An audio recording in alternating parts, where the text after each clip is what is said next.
Thinking of playing Boots and Saddles, Air Cavalry in the 80s, part of the Assault game series.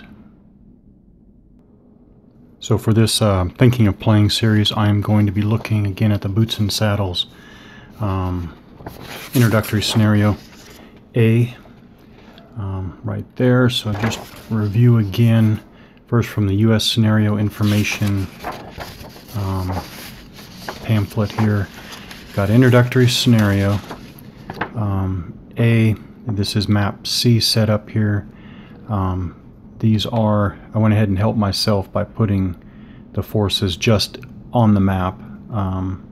Normally they would come on during play, but I put them on. So this is Delta-6 formation here on the west side of the play area here.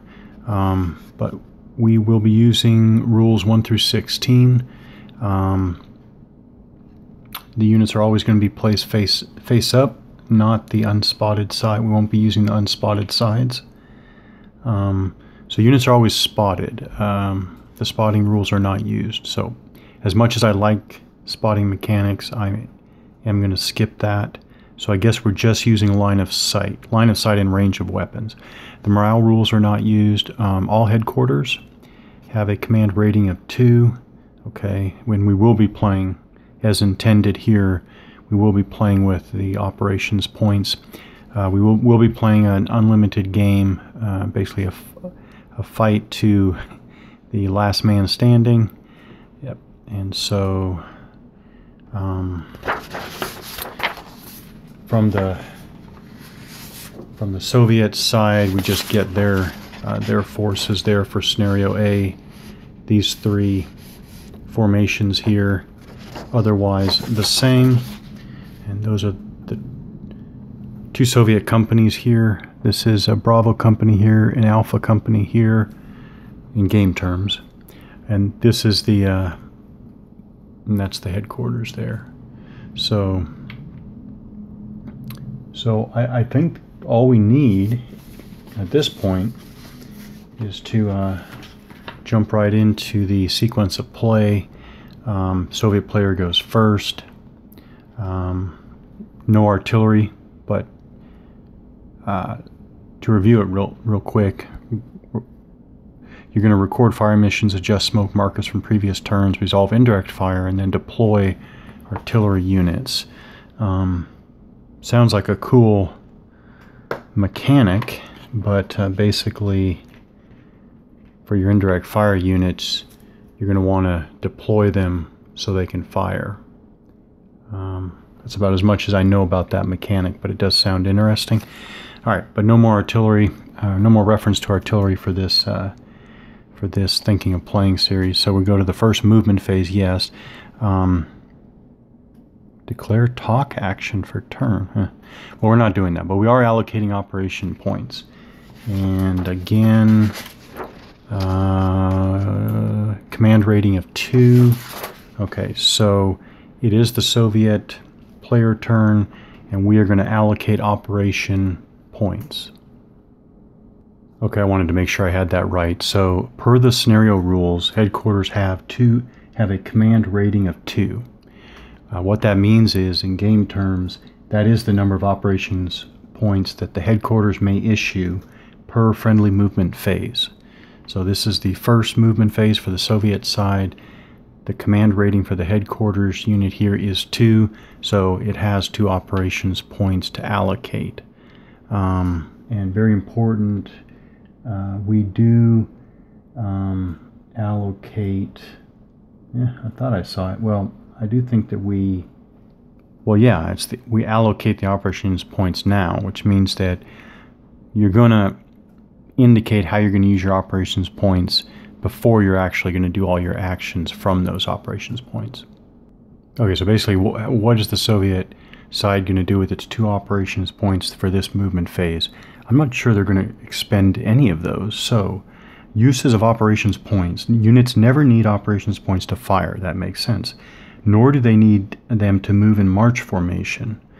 All the Soviets are already in march formation because they're facing a hex side. So they are already in march formation. operations points are required when changing formation. So from going to march formation to combat formation. To move in combat formation to replace a headquarters casualties, cross-attach units, and rally shaken or broken units. So if I just want these units to move forward in march formation,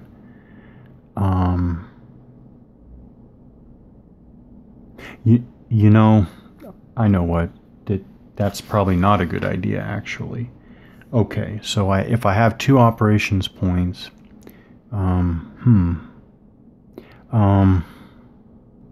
okay. Now, okay. I think what I want to do is I want to have one of these companies change to combat formation, and I'll advance the other one in march formation.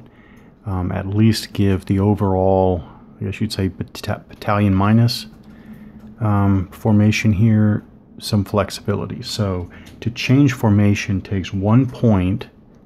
1 operations point is visible from the headquarters. So the headquarters can see both formations. So to change formation is 1 because they are visible to the headquarters. It would be 2 if they're not visible.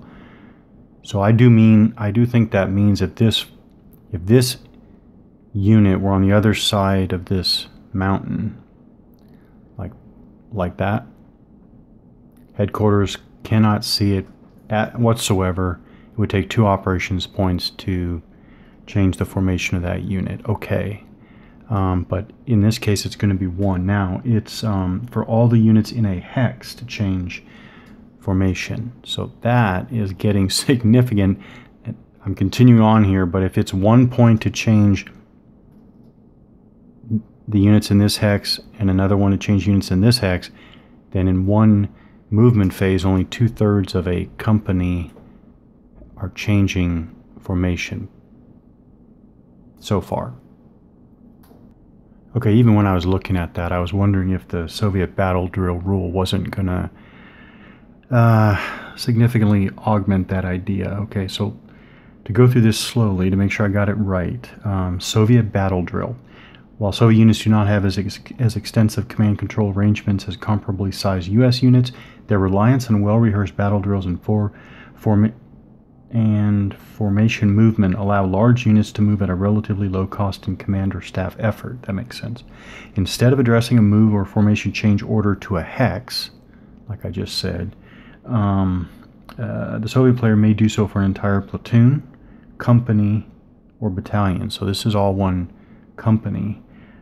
Such an order still requires 1 operations points if the platoon, company, battalion, or any counter of it is visible to the TOC. So clearly the or headquarters issuing the order. So the headquarters here is issuing the orders. It can clearly see the company.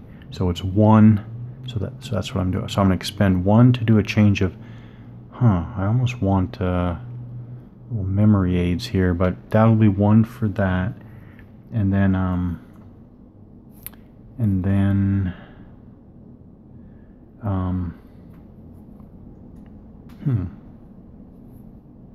okay, so I'll just expend 1.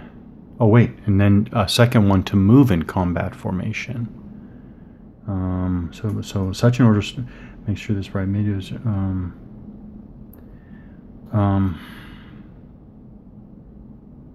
okay, so all counters of the platoon, company, battalion, with the exception of indirect fire units and their transports, must assume the same formation. So they're all going to go to combat formation.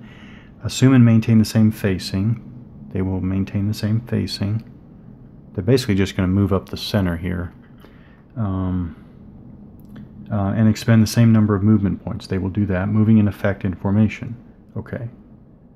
Okay, so I do think it's 1 for changing formation and 1 for move in combat formation.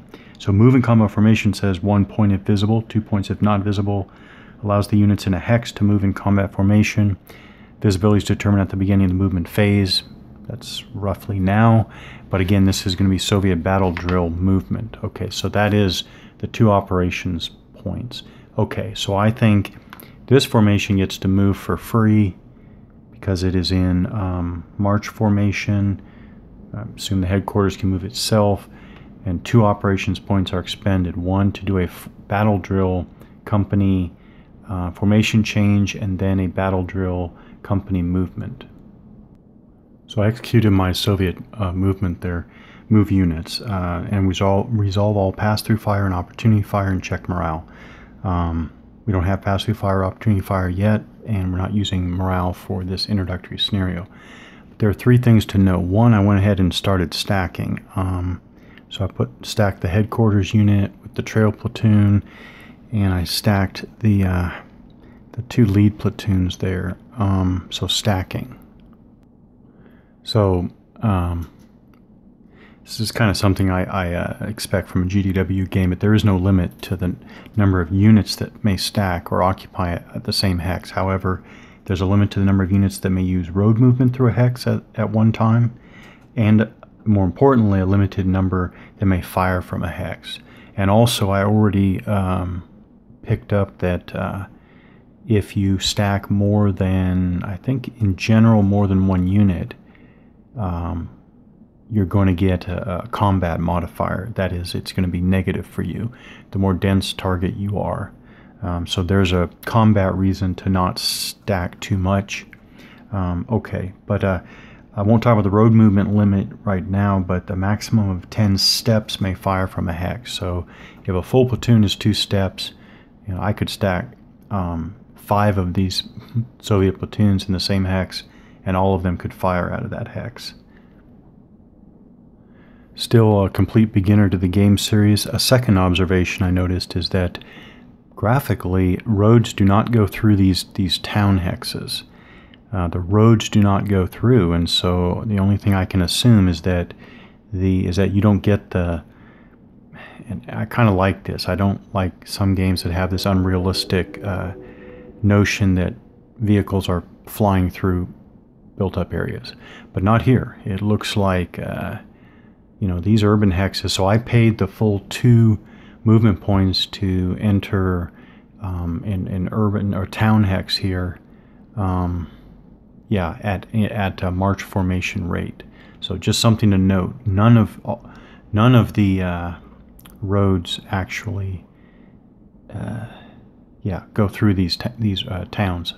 Third, and interestingly to note for me, is that we resolve close assaults at the end of each movement phase. So it's now that we would resolve the close assaults, not during the fire phase, which comes next.